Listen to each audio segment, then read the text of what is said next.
To the point जीव विज्ञान के यूट्यूब चैनल पर सभी छात्र छात्राओं का स्वागत और अभिनंदन। आज का टॉपिक है cell cycle. Cell cycle cell cycle का डायग्राम इस ग्रीन बोर्ड पर पहले से बना हुआ है। इस सेल साइकिल के डायग्राम को अपने नोट कॉपी में ड्रॉ कर लें और अगर चाहें तो इसे क्लिक भी कर सकते हैं, या तो आप क्लिक कर लें वीडियो पॉज करके। चलिए, सेल साइकिल किसे कहते हैं? तो सेल साइकिल एक्चुअली में है क्या कि it is a description of life cycle of cell. Cell cycle is nothing but it is a description of life cycle of cell. Cell cycle is a description of life cycle of a cell। एक cell के life cycle का विस्तृत ब्यौरा है। और हम कह सकते हैं कि it is A event, all the event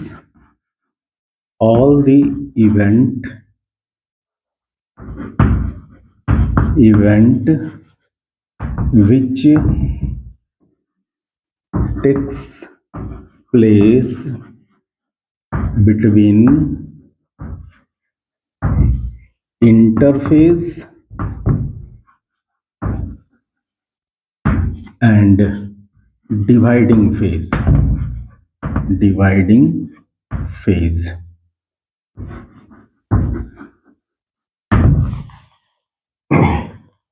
interphase और डिवाइडिंग फेज के बीच में जितने भी इवेंट्स हैं सभी को हम क्या कहते हैं, वो सारा इवेंट्स क्या कहलाता है? सेल साइकिल के अंतर्गत आता है। तो अब देखते हैं कि ये जो सेल साइकिल है इसमें दो इंपॉर्टेंट पार्ट हैं। एक को कहते हैं हम इंटरफेज और दूसरा को कहते हैं हम माइटोटिक फेज। देखिए, जो इंटरफेज है वो लॉन्गर ड्यूरेशन का है और जो माइटोटिक फेज है वह शॉर्टर ड्यूरेशन का होता है। जो इंटरफेज है वह एक सेल साइकिल में जितना समय लगता है उसका 95% टाइम इंटरफेज में स्पेंड करता है और सिर्फ 5% टाइम ही वो डिवाइडिंग फेज या माइटोटिक फेज में रहता है। तो जो इंटरफेज है आपका, ये कहां से कहां तक है? ये है यहां से लेकर के ये पूरा, ये है इंटरफेज।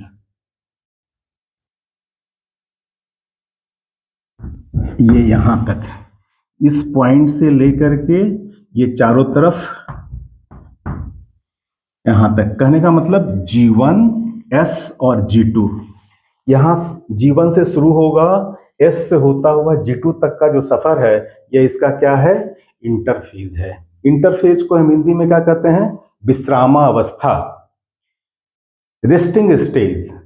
लेकिन यह रेस्टिंग स्टेज नहीं है, यह सेल का मेटाबॉलिकली काफी एक्टिव स्टेज है। मेटाबॉलिक पॉइंट ऑफ व्यू से इंटरफेज जो है सेल का काफी एक्टिव स्टेज है, क्योंकि इसी स्टेज में सेल अपने आप को प्रिपेयर्ड करता है सेल डिवीजन के लिए।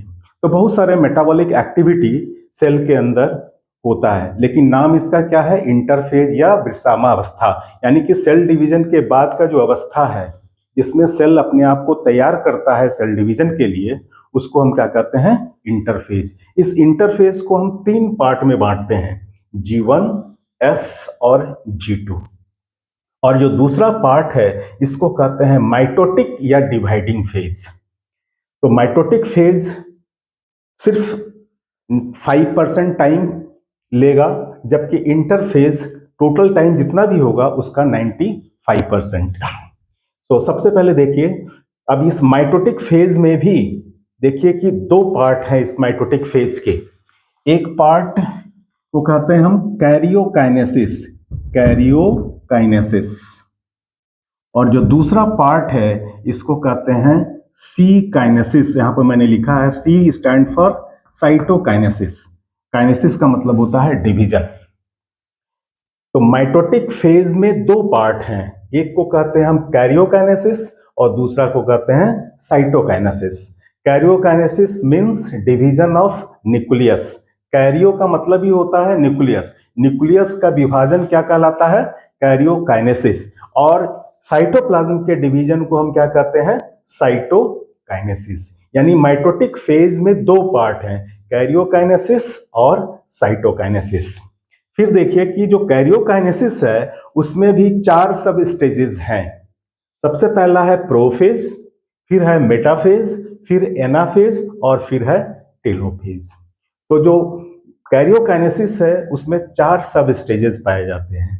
P stands for prophase, M stand for metaphase, A stand for anaphase and T stand for telophase।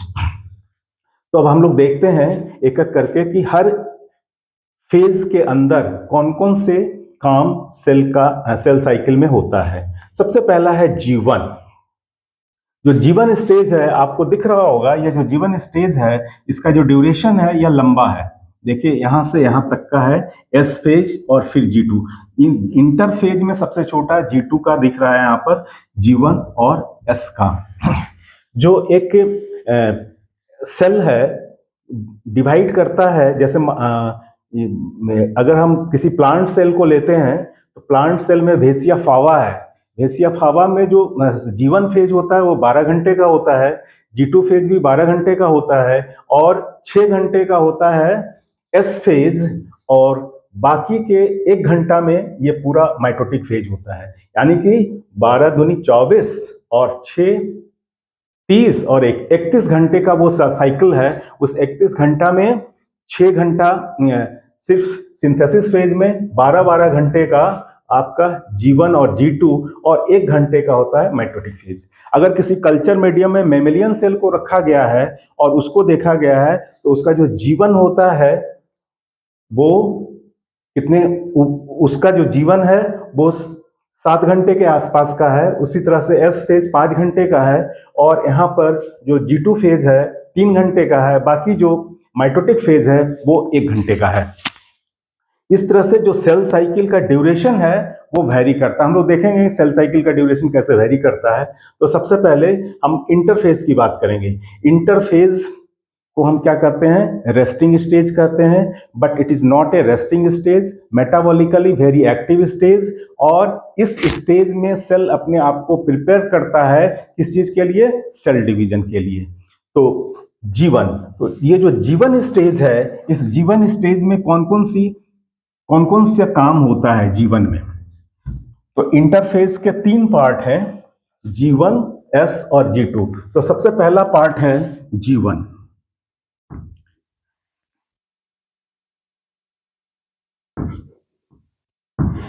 ये जो जीवन है इसमें क्या होता है?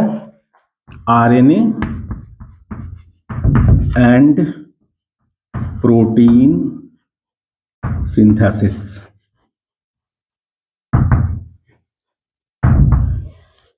आरएनए और प्रोटीन की सिंथेसिस होगी जीवन फेज में।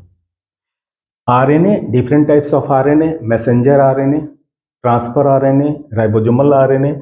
प्रोटीन सिंथेसिस के लिए यानी कि transcription and translation both process takes place in G one. Transcription and translation.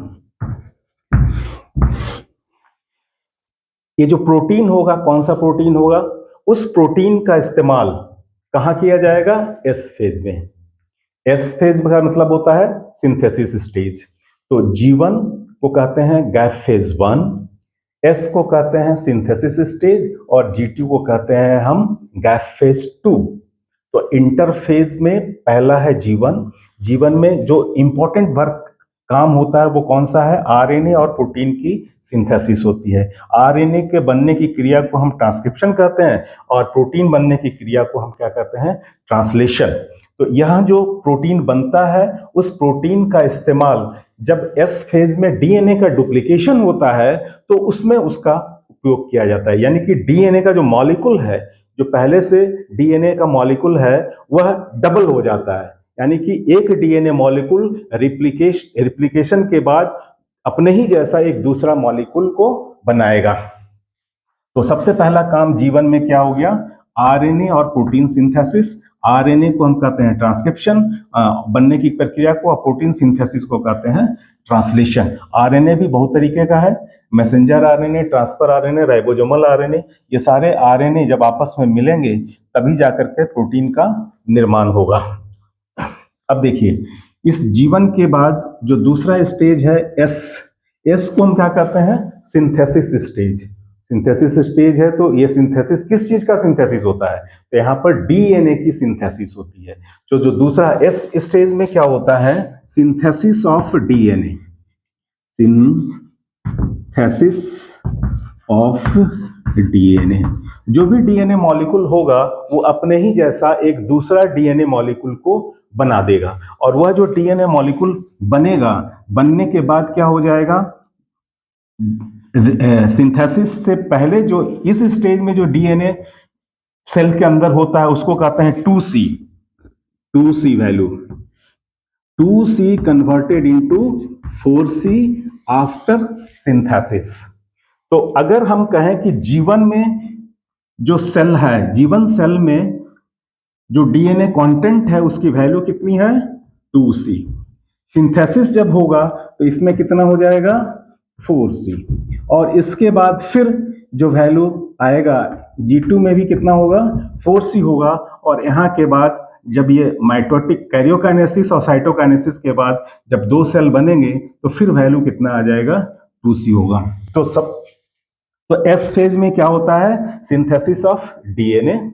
और जो सेल के अंदर डीएनए का जो 2C वैल्यू था उसको वो कन्वर्ट हो जाता है 4C वैल्यू में। इसके अलावा और एक इंपॉर्टेंट इवेंट होता है। वह कौन सा इवेंट है? वो है क्या कि फॉर्मेशन ऑफ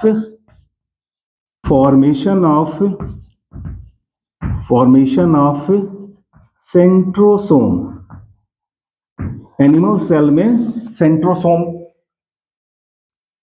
का भी सिंथेसिस होता है। सेंट्रोसोम, एक सेंट्रियोल इसमें पहले से पाया जाता है, और जब एस फेज में जैसे ही आता है तो वह सेंट्रियोल जो है अपने ही जैसा एक दूसरा यूनिट को बनाता है, और वो जो कंप्लीट यूनिट बनता है उसको हम क्या कहते हैं? सेंट्रोसोम। ये जो सेंट्रोसोम है ये इस तरीके का स्ट्रक्चर है, और यही एक दूसरा सेंट्रोसोम को भी बना ये सेंट्रियोल है। Each unit is called centrosome. के प्रत्येक यूनिट को हम क्या कहते हैं?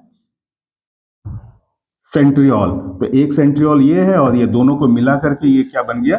Centrosome. This is the centrosome. तो तीन इंपॉर्टेंट इवेंट्स एस फेज के अंदर होता है। पहला, सिंथेसिस ऑफ डीएनए। जो भी डीएनए कंटेंट होगा वो डबल हो जाएगा। दूसरा, डबल होने पर जो वैल्यू है 2C से किस चीज में चला गया? 4C में कन्वर्ट हो गया। और तीसरा है फॉर्मेशन ऑफ सेंट्रोसोम, यानी कि एक सेंट्रियोल जो होगा अपने ही जैसा एक दूसरा यूनिट को बना लेगा, और वह जो कंप्लीट स्ट्रक्चर होगा उसको हम क्या कहते हैं? सेंट्रोसोम। फिर उसके बाद देखिए कि एस फेज में तीन इंपॉर्टेंट इवेंट हो गए। इसके बाद आते हैं G2 फेज।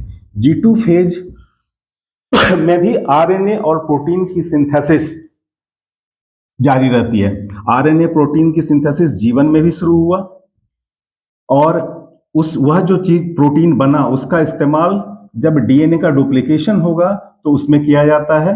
यानी कि मुख्य तौर पर हिस्टोन प्रोटीन जो होता है, ये जो प्रोटीन है मुख्य तौर पर जो होता है इसको कहते हैं हिस्टोन प्रोटीन, जिसका इस्तेमाल डीएनए जब डुप्लीकेट करता है तो उस समय उसका उपयोग किया जाता है। दूसरा है G2।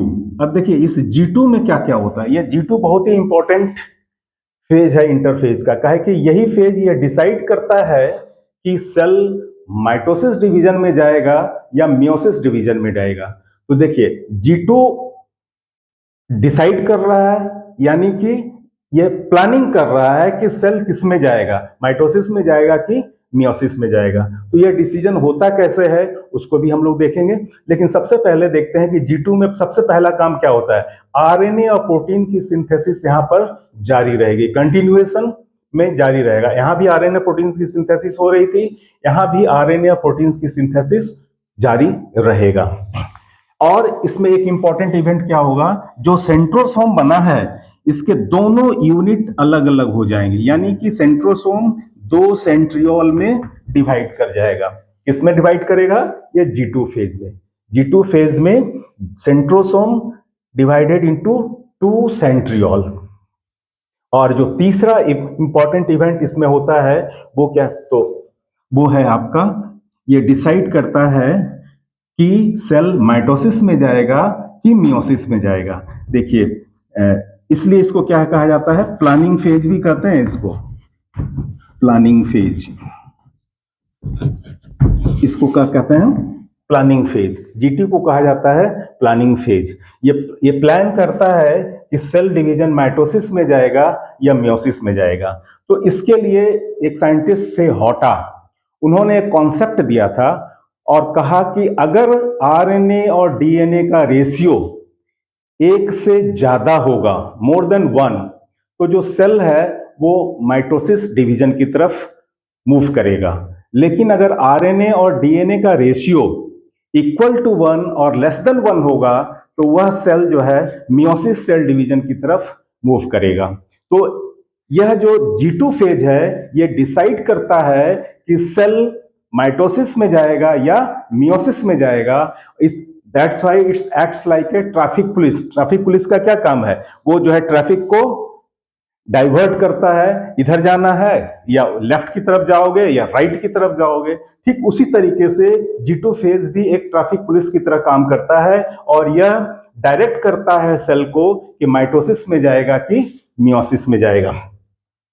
तो उस साइंटिस्ट का नाम क्या है, हॉटा।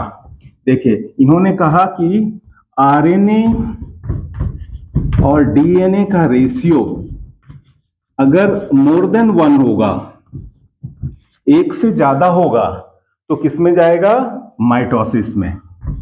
तो सेल किधर को जाएगा, माइटोसिस डिवीजन के लिए प्रोसीड करेगा। लेकिन अगर आरएनए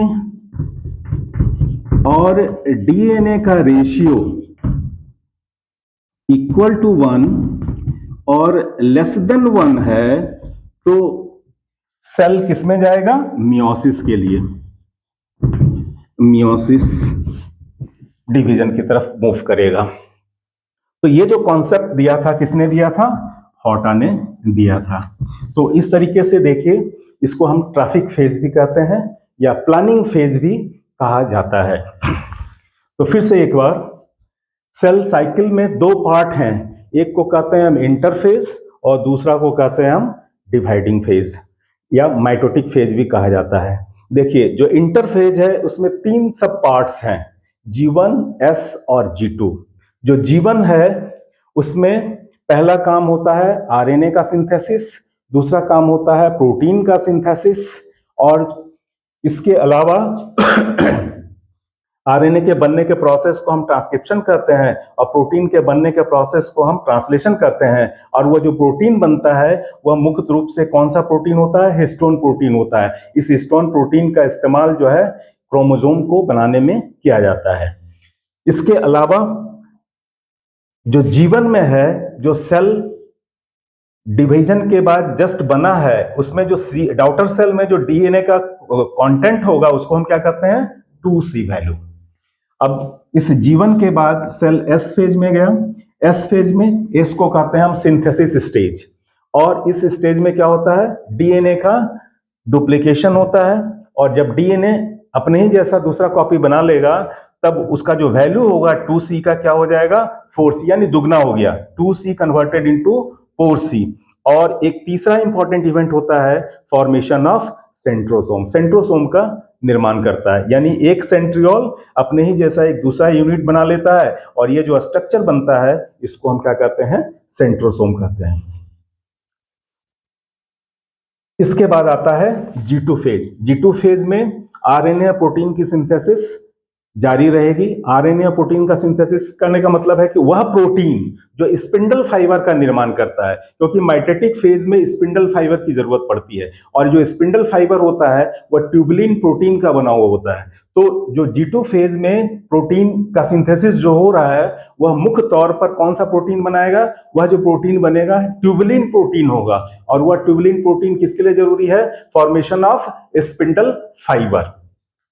इसके अलावा जो G2 फेज है वो अभी ये प्लानिंग करता है कि सेल माइटोसिस में जाएगा कि मियोसिस में जाएगा।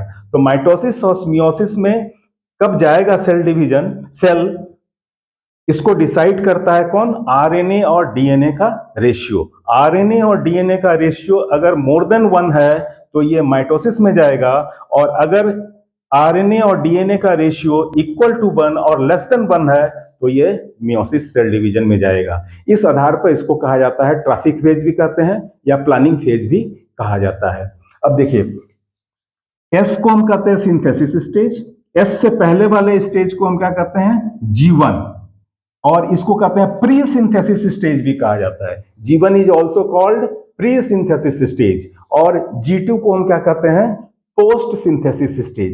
प्री सिंथेसिस से पहले और पोस्ट सिंथेसिस के बाद। तो इंटरफेज में 3 सब स्टेजेस हैं: pre synthesis stage, synthesis stage and post synthesis stage. अब एक चीज और देख रहे हैं आप, G1 में एक ये G0 यहां पर लिखा हुआ है। अगर सेल को डिवाइड करना है, डिवीजन के बाद सेल थोड़े समय के लिए पाउज स्टेज है या रेस्ट, या कह सकते हैं कि थोड़े समय के लिए सेल अपने आप को सेल डिवीजन से अलग करता है। तो वह जो सेल डिवीजन से सेल अलग करता है वह 2 तरीके का हो सकता है। एक तो टेम्पोररली अलग करेगा और दूसरा परमानेंटली। यानी कि G0 फेज वह फेज है जिसमें cell withdraw from cell division, cell division से अपने आप को अलग कर लेता है। तो वह जो स्टेज है उसको हम कहते हैं G0 फेज या G0 स्टेज, या इसी को कहते हैं क्विसेंट फेज भी कहा जाता है। अब ये जो G0 है, ये G0 फेज में 2 तरीके से हो सकता है, या तो कोई सेल परमानेंटली इसमें होगा या फिर कोई सेल जो है थोड़े समय के लिए आएगा। तो परमानेंटली कौन कौन से सेल G0 स्टेज में आते हैं? जो कि सेल साइकिल, जो सेल G0 में आ गया इसका मतलब हो गया कि सेल जो है withdraw itself from the cell cycle और सेल डिवीजन, सेल डिवीजन से अपने आप को अलग किए हुए हैं कुछ समय के लिए। कुछ तो थोड़े समय के लिए अलग करता है और कुछ जो है हमेशा के लिए अपने आप को अलग कर लेता है। तो सबसे पहले तो हम बता रहे हैं कि कौन सा सेल G0 फेज में अपने आप को हमेशा के लिए बना लेता है। जैसे आपका है हार्ट सेल। हार्ट सेल जो है, जो एम्ब्रियोनिक या फेटस लाइफ होता है उसमें तो वह सेल डिवाइड करता है, लेकिन बर्थ के बाद एडल्टहुड तक आने के बाद वह सेल फिर डिवाइड नहीं, एडल्टहुड के बाद वो डिवाइड नहीं करता है। तो वह जो सेल है उसका जो स्टेज होगा वो कौन सा होगा? G0 स्टेज में वो परमानेंटली रहेगा। एक दूसरा जो सेल है आपका नर्व सेल्स, यानी कि नर्वस टिश्यू, न्यूरॉन जिसको कहते हैं, और यह बहुत ही इंपॉर्टेंट इशू है। यह बर्थ के बाद कभी भी डिवाइड नहीं करता है।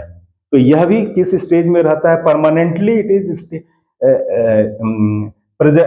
It acquires G0 stage. वह हमेशा के लिए G0 स्टेज में ही रहता है, वो डिवाइड नहीं करता है।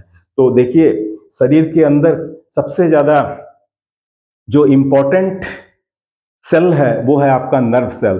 आपके शरीर के अंदर जितनी भी क्रियाएं होती है उस सब को कंट्रोल करने वाला कौन सा है? ब्रेन। ब्रेन में नर्वस टिश्यू पाया जाता है और पूरा ब्रेन ही नर्वस टिश्यू से मिलकर के बना हुआ होता है। देखिए, आप जब बाइक पर चलते हैं तो आपको कहा जाता है कि हेलमेट लगाइए। हेलमेट इसलिए लगाया जाता है कि हमारा जो नर्व सेल है वो रिपेयर नहीं हो सकता है। अगर एक बार टूट गया या किसी कारण से डिलीट हो गया तो आप इसको रिसाइकल बिन में भी खोज नहीं पाएंगे। तो कहने का मतलब यह है कि यह जो सेल है डिवाइड नहीं करता है। अगर ये डैमेज हो गया तो बहुत सारे नुकसान हमारे शरीर को झेलना पड़ता है। या तो कभी कभी ऐसा होता है कि कुछ सेल ऐसा डैमेज हो जाएगा कि पूरा का पूरा एक तरफ का पोर्शन पैरालिसिस की तरफ मूव कर जाएगा, यानी पैरालिसिस हो जाएगा। तो इसलिए जब भी आप चलें बाइक पर तो सबसे पहला काम करें, हेलमेट सर पर लगाएं, तभी बाइक आप चलाएं, अन्यथा बाइक ना चलाएं। तो ये मेरी तरफ से एक हिदायत है, और सेफ रहें, सुरक्षित रहें। चलिए, तो G0 फेज में जो दूसरा सेल है जो हमेशा के लिए अपने आप को सेल साइकिल से अलग कर लेता है, वो कौन सा है? नर्व सेल है। तो एक तो हो गया हार्ट सेल, दूसरा हो गया नर्व सेल। ये अपने आप को G0 फेज में अलग कर लेता है। और कुछ सेल थोड़े समय के लिए G0 फेज में आते हैं, लेकिन फिर से फेवरेबल कंडीशन मिलने के बाद वो रिसाइकिल को माने सेल साइकिल को ज्वाइन कर लेता है। तो वह कौन सा कंडीशन है जो ये डिसाइड करता है कि G0 फेज में जो सेल आया है वह फिर से सेल साइकिल में इंटर करेगा, और अगर एक बार G0 फेज को क्रॉस कर गया तो वह सेल साइकिल को कंप्लीट करेगा। ऐसा नहीं कि जाने के बाद जो है रुक जाएगा कहीं पर, नहीं, अगर G0 क्रॉस कर गया तो वह सेल साइकिल को कंप्लीट करेगा। तो कौन सा वह कंडीशन है जो G0 फेज से सेल को आगे की तरफ मूव करता है, यानी कि सेल साइकिल की तरफ भेजता है? तो वह डिसाइड होता है न्यूक्लियोप्लाज्मिक इंडेक्स। ये न्यूक्लियोप्लाज्मिक इंडेक्स क्या है? न्यूक्लियोप्लाज्मिक इंडेक्स में अगर किसी तरह का कोई चेंजेस होता है तो सेल जो है G0 को छोड़ करके सेल साइकिल में इंटर कर जाएगा।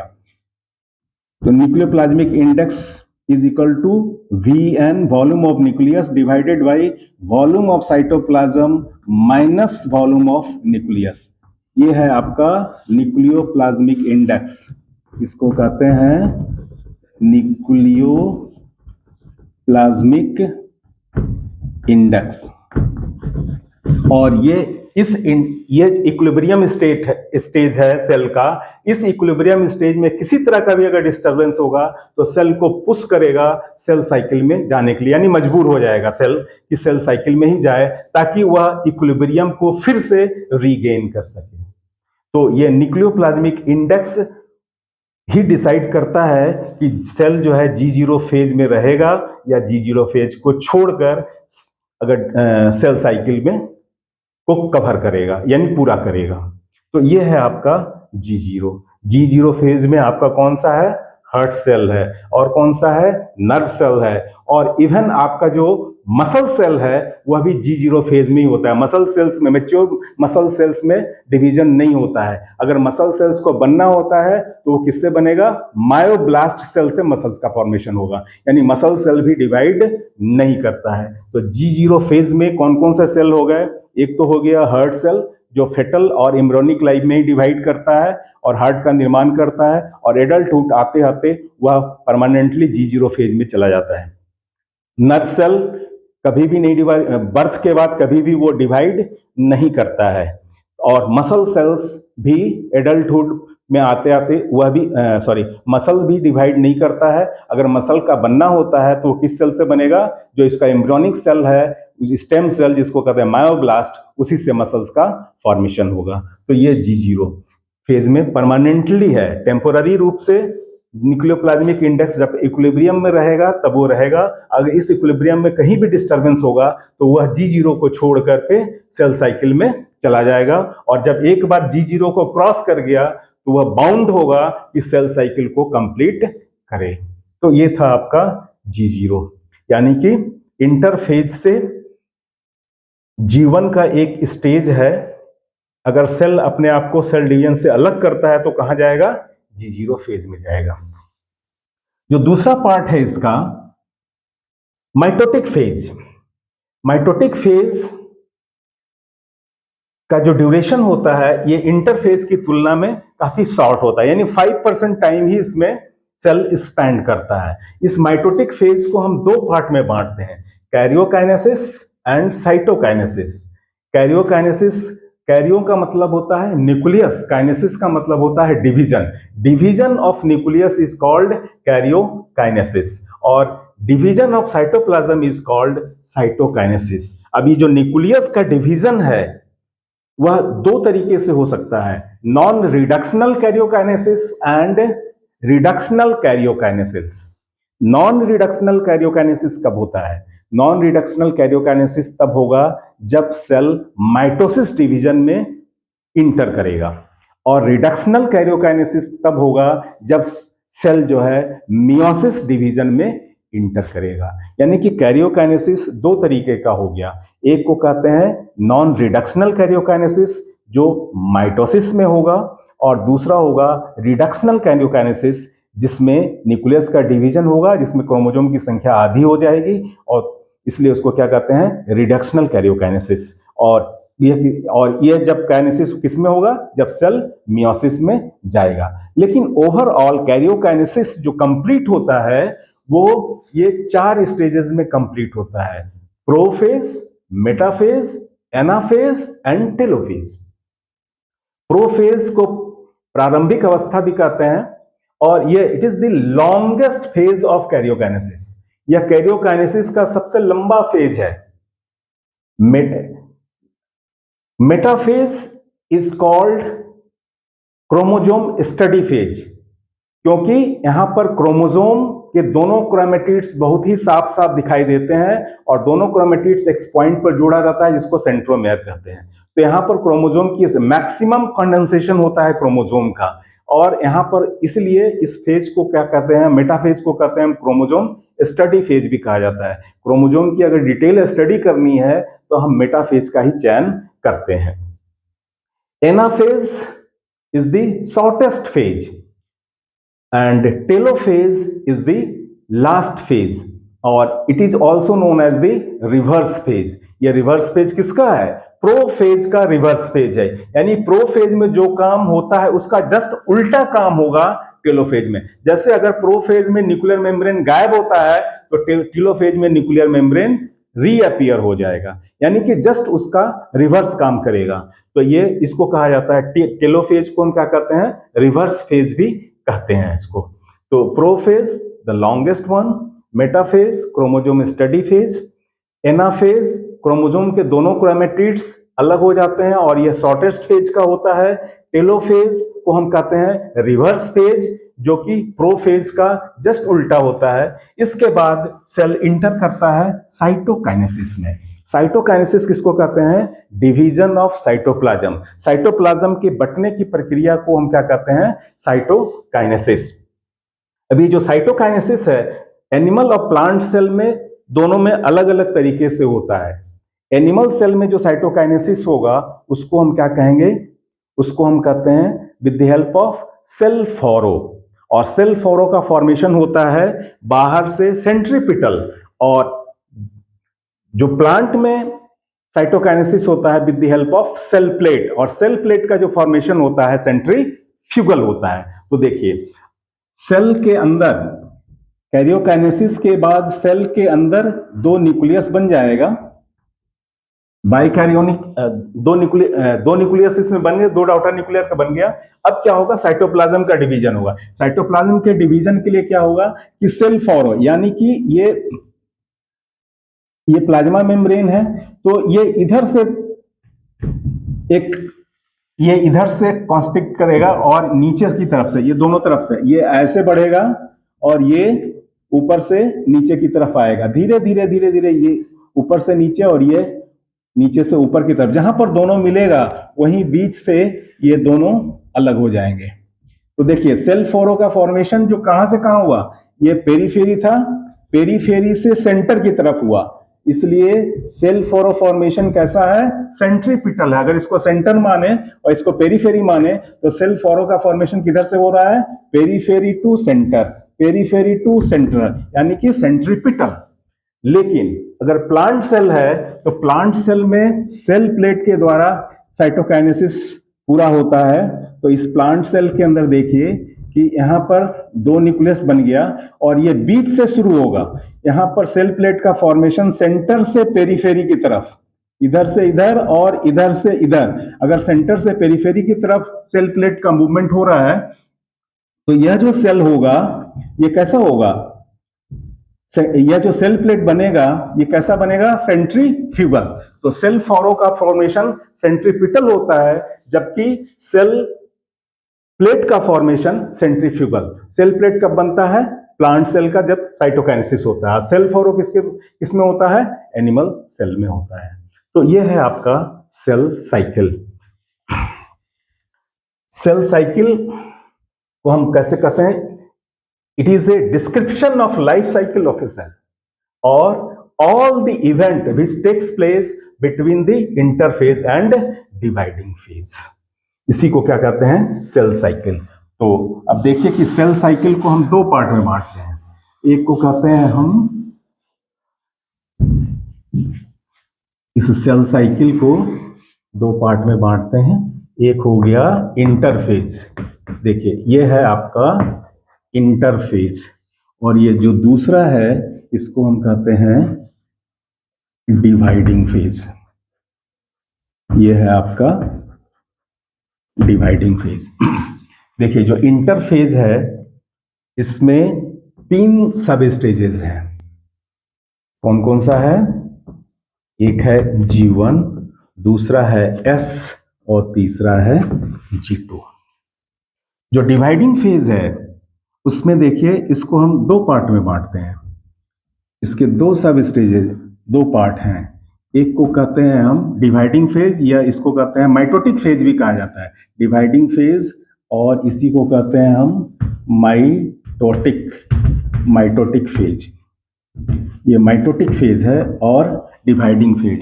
इसमें दो है, एक है के काइनेसिस और दूसरा है C kinesis.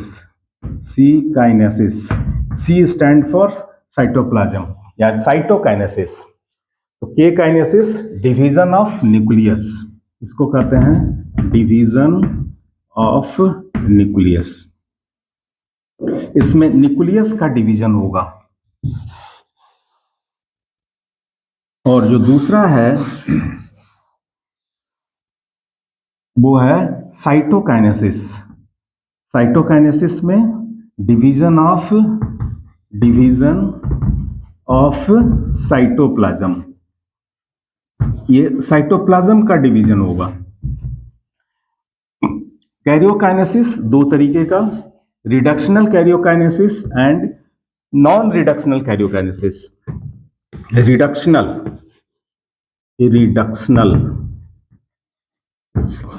Karyokinesis and second one is the non-reductional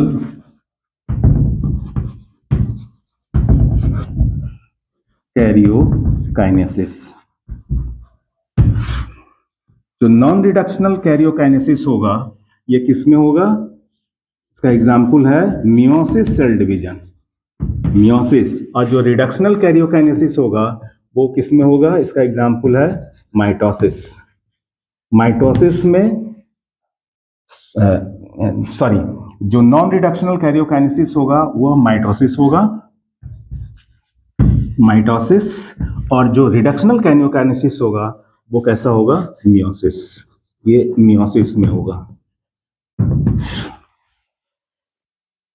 और ओवरऑल जो कैरियोकाइनेसिस का जो प्रोसेस है वह कितने सब स्टेजेस में पूरा होगा,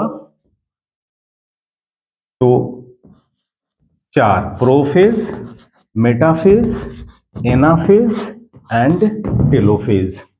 prophase is the longest phase, metaphase is the chromosome study phase, anaphase is the shortest phase and telophase is the last phase, or it is also called the reverse phase. ये karyokinesis. Cytokinesis की बात कर लें, cytokinesis भी दो तरीके का होगा, प्लांट और एनिमल में।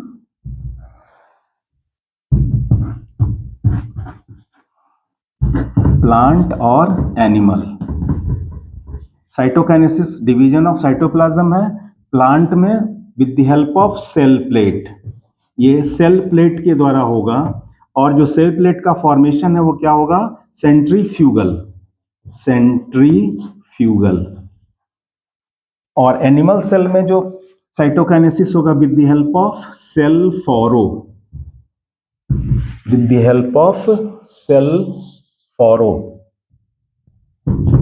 और ये जो सेल फॉरो होगा वो उसका जो फॉर्मेशन होगा वो कैसा होगा, सेंट्रीपिटल, यानी कि पेरीफेरी से सेंटर की तरफ, सेंट्रीपिटल।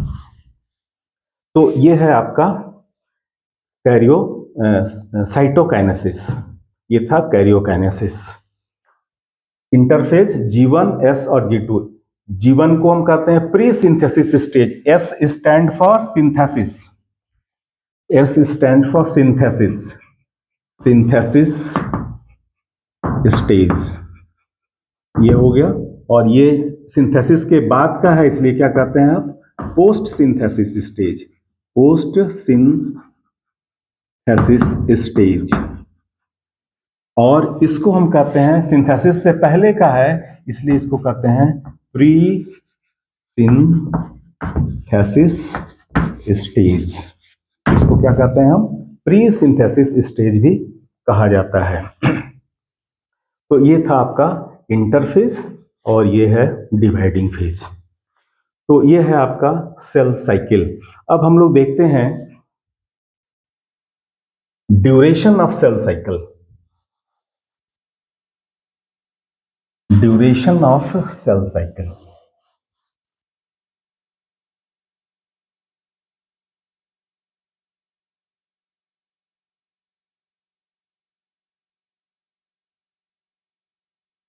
देखिए duration, duration of cell cycle, cell cycle का ड्यूरेशन ये जो है वेरिएबल है, वेरिएबल, ये वैरी करता है few hours to few year, कुछ साल, कुछ घंटों से लेकर के सालों तक। कुछ आवर में जैसे जर्म सेल क्विकली डिवाइड करता है, जर्म सेल ये क्विकली डिवाइड करेगा, क्विकली डिवाइडिंग सेल। लेकिन जो फ्यू ईयर्स, जैसे सीड, एक बार अगर सीड को हम रखते हैं तो ये वर्षों तक रहता है, 3 साल 4 साल 5 साल के बाद हम जर्मिनेट करके फिर से जो है हम नए प्लांट को ग्रो कर सकते हैं। तो फ्यू आवर्स से लेकर के फ्यू ईयर्स तक हो सकता है। या फिर जो ईस्ट सेल है, ईस्ट सेल वो 90 मिनट्स में डिवाइड कर जाता है। बैक्टीरियल सेल है, बैक्टीरियल सेल वो करीब 20 मिनट में डिवाइड करता है। Root tip cell, root tip cell in plant, in plant, देखिए ये जो प्लांट में डिवाइड करेगा, रूट टिप सेल जो प्लांट में डिवाइड करता है वो 20 आवर्स। और जो हमारा एलिमेंट्री कैनाल के अंदर जो गट वाल है, एपिथेलियल सेल का बना हुआ होता है, एपिथेलियल सेल, एपिथेलियल सेल जो बनता बिगड़ता रहता है, ये 8 से 10 घंटा में ये रिप्लेस कर लेता है, ये डिवाइड करके। तो ये देख रहे हैं कि ड्यूरेशन है सेल साइकिल का वेरिएबल है, फ्यू आवर्स से लेकर के फ्यू ईयर्स तक। सीड डॉर्मेंट स्टेज में, डॉर्मेंट सीड, सीड कैसा स्टेज में रहेगा, डॉर्मेंट, डॉर्मेंट स्टेज में 2 सीड रहेंगे, उसको हम क्या कहते हैं, फ्यू, कई एक साल तक वो रह सकता है। तो ये देख रहे हैं आप ड्यूरेशन ऑफ सेल साइकिल कैसा है, वेरिएबल है। G0 फेज में टर्मिनली डिफरेंशिएटेड सेल हमेशा के लिए रहता है, टर्मिनली, टर्मिनली डिफरेंशिएटेड सेल, इसको नोट कर लीजिएगा, डिफरेंशिएटेड सेल। देखिए टर्मिनली डिफरेंशिएटेड सेल किसको कहते हैं,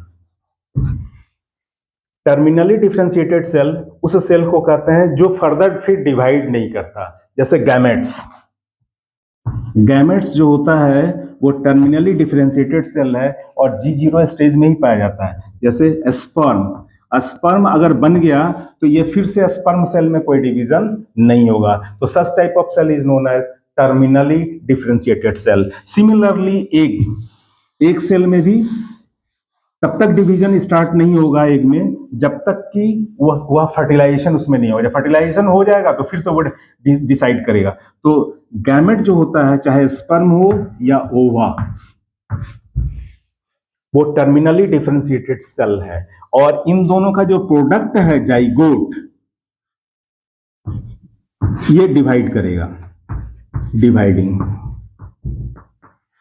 ये तो डिवाइड करता है, दोनों का प्रोडक्ट तो डिवाइड करेगा, लेकिन स्पर्म और ओवा जो फाइनली टर्मिनली डिफरेंशिएटेड सेल है, ये डिवाइड नहीं करेगा। तो ये भी एक इंपॉर्टेंट है।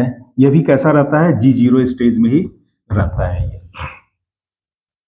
तो ये है ड्यूरेशन ऑफ सेल साइकिल। अब हम लोग देखते हैं variation in C value, variation in C value of cell cycle, variation in C value. देखिए, वेरिएशन इन सी वैल्यू, ये सी वैल्यू क्या है? सी वैल्यू को हम क्या कहते हैं कि total content of DNA, total content of DNA in a gamete. एक गैमेट में डीएनए जितना सारे कंटेंट, डीएनए का समूचा कंटेंट एक गैमेट के अंदर जो होगा उसको हम क्या कहेंगे, C value, that is called C value. देखिए, जो सी वैल्यू है, तो एक गैमेट का एग्जांपल लिखिए, दो गैमेट है यहाँ पर, एक होता है मेल गैमेट और दूसरा होता है फीमेल गैमेट। मेल गैमेट को हम क्या कहते हैं, स्पर्म, और टर्मिनली डिफरेंशिएटेड सेल है, और फीमेल गैमेट को हम क्या कहते हैं, ओवा, ये भी टर्मिनली डिफरेंशिएटेड सेल है। और इस स्पर्म के अंदर जितना डीएनए होगा वो सभी के सभी डीएनए को हम क्या कहेंगे, सी वैल्यू, वो उसका क्या कहलाएगा, C value. Total number of total content of DNA present in a gamete. तो स्पर्म एक गैमेट है, इसके अंदर जितना भी डीएनए होगा सभी को मिलाकर उसको हम क्या कहेंगे, उसका सी वैल्यू है। ये भी क्या है, ओवा भी क्या है, इसका सी वैल्यू है। लेकिन जब ये दोनों मिलेगा, फर्टिलाइजेशन जब होगा, स्पर्म और ओवा फ्यूज करेगा, तब बनेगा क्या, 2n वैल्यू। डिप्लॉयड हो गया सेल, और जब डिप्लॉयड सेल होगा तो इसका जो वैल्यू होगा, डीएनए का कंटेंट क्या हो गया, 2c। और जब डिवीजन के बाद ये 2c वैल्यू है, और जब ये सिंथेसिस स्टेज, इंटरफेज के सिंथेसिस स्टेज को अब देखिए, जो मैंने बताया था, सिंथेसिस स्टेज में जब गुजर जाएगा, यानी कि जीवन में रहेगा, ये तो है जीवन, और ये हो गया एस। सिंथेसिस स्टेज में जैसे ही आएगा तो उसके बाद का जो G2 स्टेज में ये 2c कन्वर्टेड इनटू 4c। अब थोड़ा सा और मैं इसे क्लियर करता हूं। जैसे मान लिया जाए कि कोई स्पर्म है, और उस स्पर्म के अंदर हैप्लॉइड होता है, यह एक क्रोमोसोम, ये दूसरा क्रोमोसोम। मान लिया इस स्पर्म के अंदर एक स्पर्म है जिसके अंदर 2 क्रोमोसोम पाए जा रहे हैं। तो ये जो 2 क्रोमोसोम पाया जा रहा है इस स्पर्म के अंदर, तो ये कैसा है, इसमें एक ही क्रोमेटिड्स है, इस क्रोमोसोम में सिर्फ एक ही क्रोमेटिड्स है। एक दूसरा जो ओवा है, वह ओवा के अंदर भी मान ली 2 क्रोमोसोम है, एक ही स्पेसीज का है। ये हाइपोथेटिकल एग्जांपल है, इसे सिर्फ समझने के लिए मैं बता रहा हूं। स्पर्म के अंदर क्या है, 2 क्रोमोसोम है, और ओवा के अंदर भी 2 क्रोमोसोम है। ये दोनों हैप्लॉइड है। ये स्पर्म भी क्या होता है, हैप्लॉइड है, और ये भी क्या है, हैप्लॉइड। यानी कि अगर इसको मिला देंगे तो टोटल नंबर ऑफ क्रोमोसोम, एक स्पेसीज अगर बनाते हैं तो उसमें कितना होगा, 4 होगा उसमें क्रोमोसोम की संख्या। लेकिन अगर ये हैप्लॉइड है तो हाफ हो गया। तो अब ये देखिए कि ये हो गया स्पर्म। स्पर्म कहां से डोनेट होता है, मदर, फादर से, ये पेरेंटल है। और ये जो ओवा है कौन डोनेट करती है, मदर। तो एक सेल के स्पर्म के अंदर ये जो पूरा डीएनए है, का कंटेंट है, इसी डीएनए कंटेंट को हम कहते हैं सी वैल्यू। और इसके अंदर भी जो, तो अब जी ये जो चूंकि क्रोमोसोम है, तो क्रोमोसोम बना किस चीज का होता है? It is a complex organisation of DNA और प्रोटीन। डीएनए और प्रोटीन से मिलकर का कॉम्प्लेक्स ऑर्गेनाइजेशन बनाता है, जिसको हम क्या कहते हैं? क्रोमोसोम। लेकिन यहां पर जो क्रोमोसोम है उसका सिर्फ एक ही क्रोमेटिड्स आपको दिख रहा है, दो क्रोमेटिड्स नहीं दिखता है। जो मेटाफेज क्रोमोसोम होता है उसमें दो क्रोमेटिड्स दिखते हैं इस तरीके से। तो एक क्रोमेटिड्स तो स्पर्म में है, ये दूसरा कब बन जाता है? इसके अंदर इसका डुप्लीकेशन होता है, सिंथेसिस पेज जैसे ही होगा तब क्या होगा कि ये अपने ही जैसा एक दूसरा क्रोमेटिड्स को भी बना लेगा। तो जब ये दोनों फ्यूज करेगा तब क्या होगा? उस हालत में फ्यूज होने के बाद ये जो सेल बनेगा उसमें ये चार क्रोमोसोम दिख रहे हैं आपको।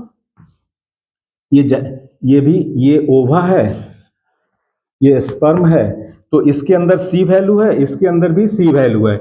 लेकिन जब ये फ्यूज कर गया तो अब फ्यूज करने के बाद ये डिप्लॉयड कंडीशन में आ गया। अब डिप्लॉयड कंडीशन में आ गया तो ये कितना हो गया? 2n वैल्यू हो गया। ये क्या हो गया? 2n वैल्यू हो गया। अब जो 2n वैल्यू है तो 2n में 2c, और जब ये सिंथेसिस फेज में जाएगा तो ये क्या बनाएगा? एक डुप्लीकेशन इसका होगा और तब ये क्या बना देगा? तो देखिए कि जितना भी डीएनए कंटेंट था वो सब क्या हो गया? डबल हो गया। तो अब ये जो 2n था, एक एक ठो जो क्रोमेटिन का थ्रेड था वो दो दो बन गया, तो ये 2n कन्वर्टेड इनटू, यानी कि ये 2n का मतलब हो गया 2c वैल्यू, और जो 2c वैल्यू है that is converted into 4c। अब ये जो कंटेंट है this is called 4c, it is not, तो C एंड C ये हो गया 2C, 2C, और जब 2C में डुप्लीकेशन हो गया तो ये बन गया 4C। तो इस तरीके से ये C वैल्यू इसको कहते हैं। तो C वैल्यू किसको कहते हैं? Total content of DNA present in a gamete. एक गैमेट में जितना भी डीएनए कंटेंट होगा उसको हम उसका क्या कहेंगे? C वैल्यू कहते हैं। तो एक स्पर्म और ओवा जब फ्यूज करता है तो उसका वैल्यू कितना हो जाएगा? दुगना हो जाएगा। तो 1C प्लस 1C 2C, और जब ये 2C सिंथेसिस पेज में जाएगा तो कितना बनाएगा? 4C, और 4C कब बन जाएगा? सिंथेसिस स्टेज के बाद, यानी कि G1 S और G1 से S और S के बाद G2, तो ये हो गया 4C। अब देखिए यह जो वैल्यू है इसको हम एक ग्राफ के द्वारा रिप्रेजेंट करते हैं, graphical representation of C value variation. Graphical representation,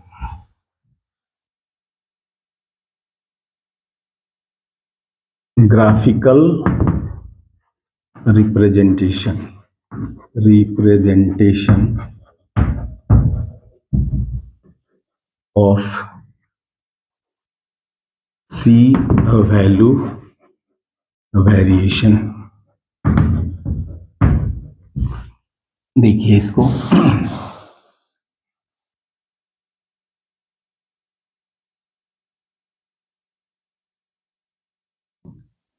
ये ग्राफ हम खींच रहे हैं,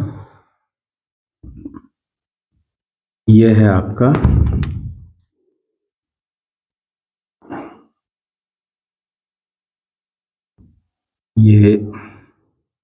ये है G1, ये है S फेज, ये है G2, और ये हो गया आपका माइटोटिक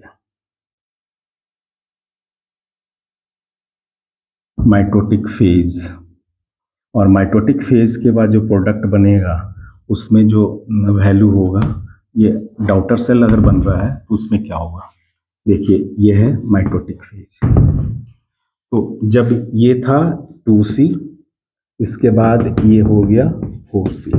देखिए G1 स्टेज में कितना है? 2C वैल्यू है। G1 स्टेज से सिंथेसिस स्टेज हो गया तो ये कितना वैल्यू को ले गया? 4C, यानी G2 में क्या हो गया?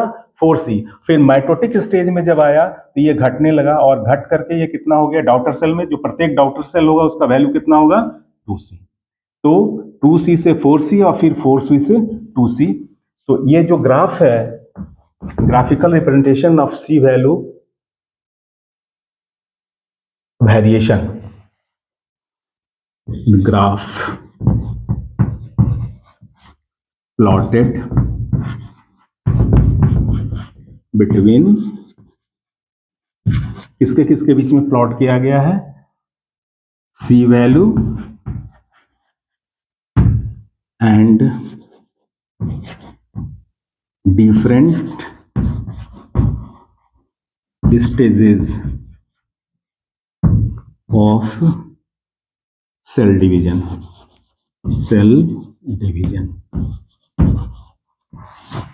सेल साइकिल के अंदर या सेल डिवीजन, सेल साइकिल के अंदर जो डिफरेंट स्टेजेस हैं उसके अंदर जो 4C और 2C वैल्यू कैसे बदलता है उसके बारे में ये ग्राफिकल रिप्रेजेंटेशन है। तो ये हो गया आपका C वैल्यू क्या है और C वैल्यू में कैसे चेंज आता है, कब 2C 4C में कन्वर्ट हो जाता है, 4C कब 2C में कन्वर्ट हो जाता है। तो डॉटर सेल में हमेशा जो वैल्यू होगा ये 2C होगा और जीवन में जो वैल्यू होगा वो भी 2C होगा। सिंथेसिस में ये डबल हो जाएगा 4C, यानी G2 में 4C हो गया। और इसके बाद माइटोटिक फेज में जब आएगा तो ये फिर से घटना शुरू होगा और प्रत्येक डॉटर सेल में जो C कंटेंट ऑफ DNA रह जाएगा वो कितना रह जाएगा, 2C रह जाएगा। तो इस तरीके से यह ग्राफ जो है आपको समझने में काफी मदद करेगा। तो इसको कहते हैं C वैल्यू। अब एक चीज और रह गया है सेल साइकिल में जिसको कहते हैं check point of cell cycle. तो उसको भी देख लीजिए, check point of cell cycle, check point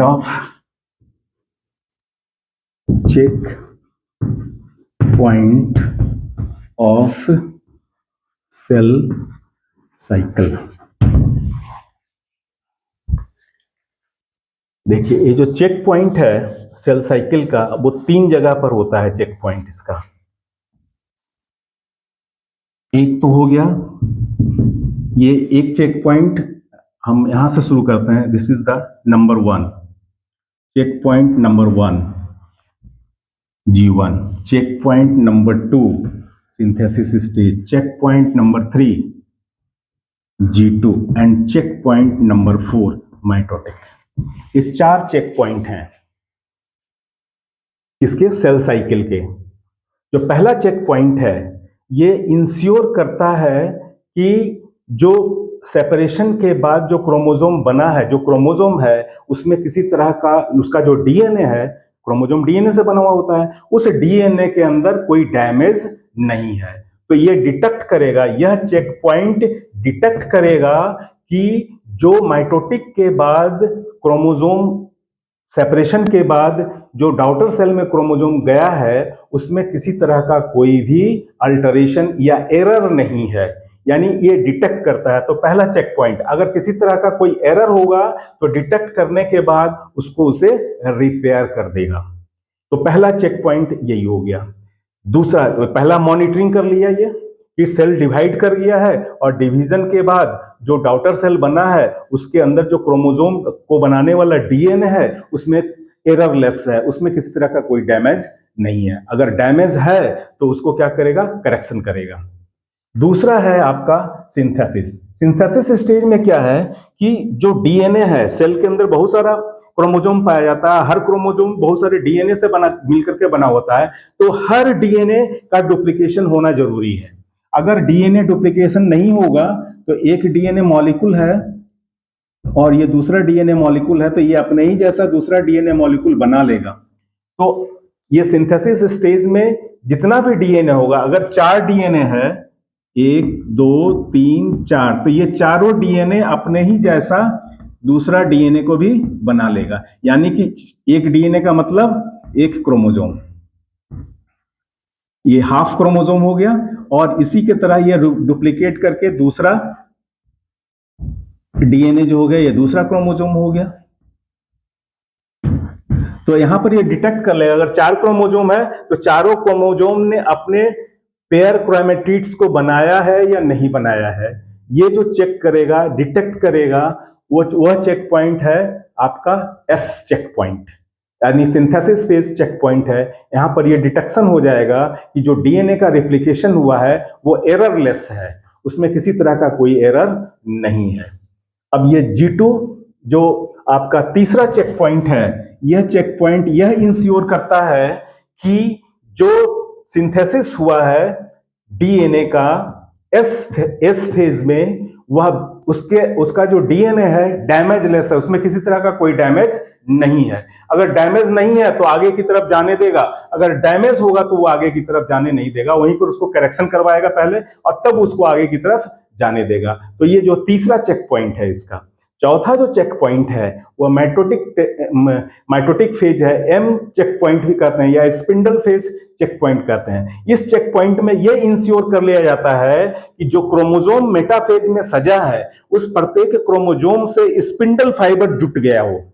यानी कि जब मेटाफेज में क्रोमोसोम सजते हैं तो वो इस तरीके से सजते हैं, ऐसे दोनों क्रोमेटिड्स इसके हैं, इसके भी दोनों क्रोमेटिड्स दिख रहे हैं, ये मेटाफेज ऐसे।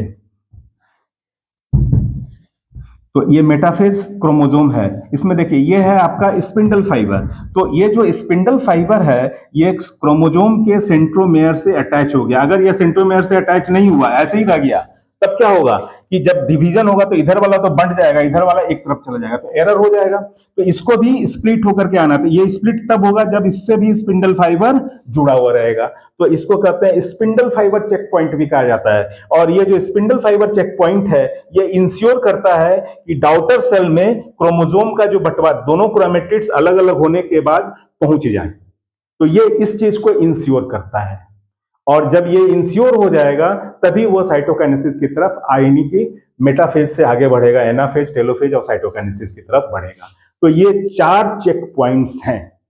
एक तो हो गया जीवन फेज पहला चेक पॉइंट्स जो डिटेक्ट करेगा डीएनए में डैमेज है या नहीं है, क्योंकि जब सेपरेशन हो रहा है क्रोमोसोम का तो साइटोकाइनेसिस हो रहा है तो हो सकता है कुछ एरर हो जाए। तो इसमें ये डिटेक्ट क्या करता है, डीएनए डैमेज को, डीएनए डैमेज।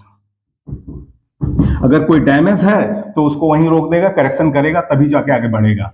और ये क्या होता है, एस चेक पॉइंट में क्या होता है, नॉर्मल डुप्लीकेशन इंश्योर कर लेता है, normal duplication of normal duplication.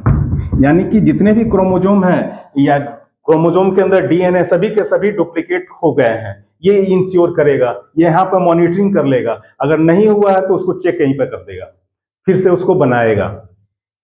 जो तीसरा चेक पॉइंट है G2, ये क्या मॉनिटरिंग करता है कि डुप्लीकेशन के बाद, डुप्लीकेशन या रिप्लिकेशन ऑफ डीएनए जो हुआ है उसमें किसी तरह का कोई एरर तो नहीं है। अगर उसमें एरर है तो उसका करेक्शन करेगा, और अगर करेक्शन नहीं हो, करेक्शन करेगा तभी उसको फिर आगे जाने देगा। और फिर उसी तरह से चौथा चेक पॉइंट है माइटोटिक फेज में पाया जाता है, इसको कहते हैं स्पिंडल चेक पॉइंट भी। कहने का मतलब कि मेटाफेज में जब क्रोमोसोम अरेंज होता है इक्वेटर प्लेन पर तो सभी क्रोमोसोम से जो है आपका स्पिंडल फाइबर अटैच हो जाए। तो ये 4 चेक पॉइंट्स हैं। अगर किसी भी चेक पॉइंट्स में करेक्शन अगर नहीं हो पाता है, मान लिया डीएनए डैमेज है, ये करेक्शन नहीं हो पाता है, मान लिया कि अगर ये डैमेज है और करेक्शन नहीं हो पाता है तो सेल जो है एक दूसरा रास्ता अपनाता है। उस प्रोसेस को हम कहते हैं एपोप्टोसिस। उसको हम क्या कहते हैं, एपोप्टोसिस, या इसी को कहते हैं सेल डेथ। इसको कहते हैं हम क्या, सेल डेथ। इसको कहते हैं हम सेल डेथ। तो अगर करेक्शन नहीं हो पाएगा तो सेल क्या करेगा, एक तीसरा रास्ता अपनाएगा। वह रास्ता क्या है, सेल डेथ का, या उस प्रोसेस को हम क्या कहते हैं, एपोप्टोसिस। तो सेल जो है अपने आप को सेल साइकिल से अलग कर लेगा, बिल्कुल ही अलग कर लेगा और डिस्ट्रॉय कर लेगा, यानी एट द एंड हो जाएगा। तो ये different kinds of check points हैं सेल साइकिल में। तो this is all about your cell cycle. तो ये वीडियो अगर पसंद आया हो तो लाइक कीजिए, सब्सक्राइब कीजिए और शेयर कीजिए। अब माइटोसिस के लिए अगले वीडियो का इंतजार कीजिए। Thank you, all the best.